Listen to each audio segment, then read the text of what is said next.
I'm going to try to do this video, breaking it up into two parts, one for each book.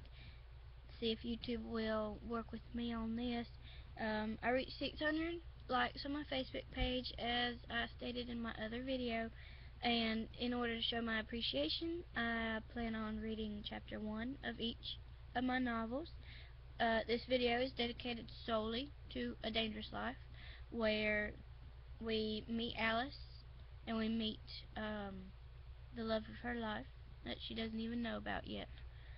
And we follow her through her self-discovery, trying to figure out what it means to be in love and how to balance work and love. So let's get started on chapter 1. Thank you again, 600 likes on Facebook. My presence can't be known, I thought as I crawled through the dense underbrush. I was assigned to this dangerous mission due to my ability to escape death. I'm a spy and I work for an unknown organization. Well, unknown to me. In this mission, I am to infiltrate an enemy's headquarters and make them think I'm one of them. Then, I'm to find out information on their top secret weapon they're building. In the distance, I heard a twig break. I quickly darted under a bush and waited till I thought it was safe. Even though I'm very stealthy and wearing black, I can still be discovered. That's the last thing I want to happen. The enemy's headquarters should be about 500 yards north of my current position. It made me happy to know that after 2 days of traveling on foot, I was very close to my target. As I continued moving, I kept my eyes and ears open for any sign of the enemy. My biggest problem was looking for snipers. They are masters at concealing themselves in the trees, and the most skilled could take down a buck from 100 yards away. They'd have no trouble taking me down. I can't get caught either. All of my enemies have horrible ways of making anyone talk. If you didn't, they'd torture you a little while longer and then kill you. We've lost many good spies that way.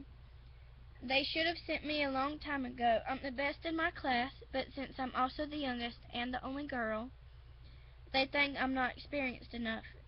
They use me as a last resort and only when so many have died. I guess they think I'm expendable. As long as I can do something, it really doesn't matter to me. A few minutes later, I saw a clearing up ahead. My destination was in that clearing. I stood up straight and got ready to put on a show. As I reached the edge of the clearing, I froze. There were more guards on duty than I had originally been told. If I'm to pull this off, I'll have to change my plan. I retreated into the cover of the bushes to think of a new plan and to change clothes. It'll raise too much suspicion to walk up in black clothing. It took me several minutes, but I came out with new clothes on and a new plan. Once more, I walked to the edge of the clearing. Most of the guards on duty were men, so it should be a piece of cake. The women, on the other hand, will be much harder to win over. It really shouldn't be too hard, though. The guards in front of the door were men, after all. I walked as girlish as I could up to the door, where I was stopped. "What business do you have here?" the taller of the two guards asked. "I'm here with information about one of your enemies. I wish to speak to your leader. I will tell him and him alone," I replied. The guards looked at me suspiciously for a moment before letting me through. The inside of the headquarters was large. It took a while to find the leader's office. I almost got lost. I knocked on the door and a man's voice told me to enter. The inside of the leader's office was organized. There were 4 chairs, one being behind a large chestnut desk. The leader was the only one in the room. "State your business," he said. His manner was businesslike but somewhat harsh. He definitely wasn't going to be nice. "I've come to join your side. I just graduated a few weeks ago. I'm very skilled as a spy," I replied. "What's your name?" he asked. "Alice Blake, sir," I replied. "How do I know I can trust you? Spies, of course, aren't very loyal." "You don't, sir." He laughed and said, "Very well. I'm Charlie Copenhagen. As you know, I'm the leader of this base. Do you have your graduation certificate?"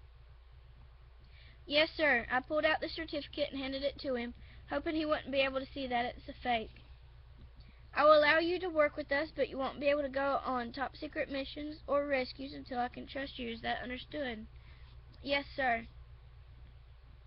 I'll have one of my agents show you around and take you to your room. I nodded and left. A few minutes later, an agent came up to me outside the leader's office. He had brown hair and looked about a year older than me. I've been told to show you around. What's your name? The boy asked. My name's Alice Blake, professional spy, I replied. I really didn't want to tell him anything else. You look a bit young. How old are you? He asked. Was he serious? That's on a need-to-know basis, I replied. I need to know. I let out a sigh and replied, I'm 17, how about you? 18, just like I thought. What's your name? Alex Newman, Agent Alex Newman, professional sniper. He's really cute and seems to be real kind. He could be acting, though, I thought as he gave me a tour of the place.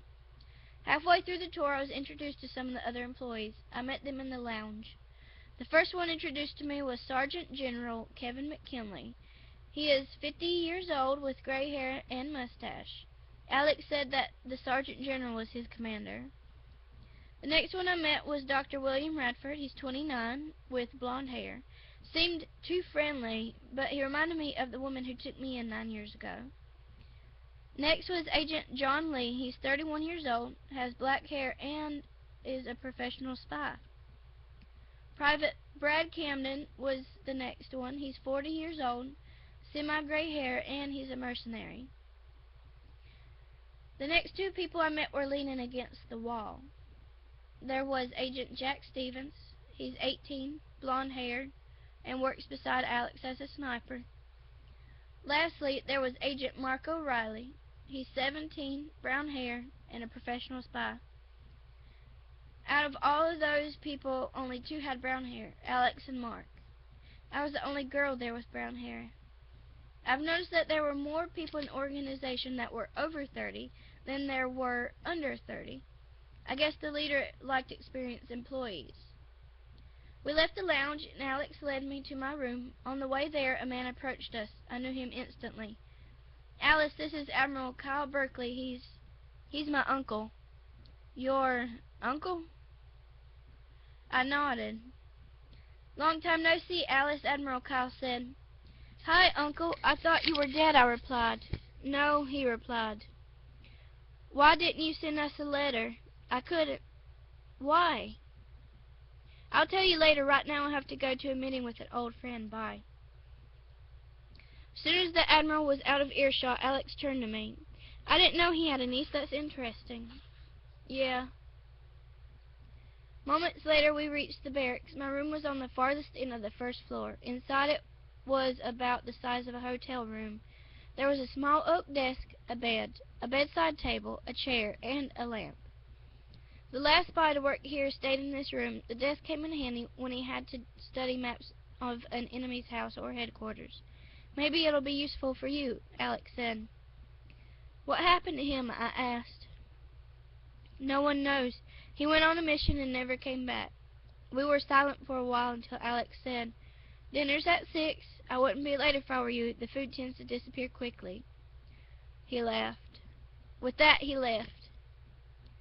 Later that night, I went walking around the headquarters. I didn't see many people around. The people I did see were normal guards who seemed suspicious of me. It seems that it'll take quite a while to win their trust. That's Chapter 1 of A Dangerous Life by Misty Blake.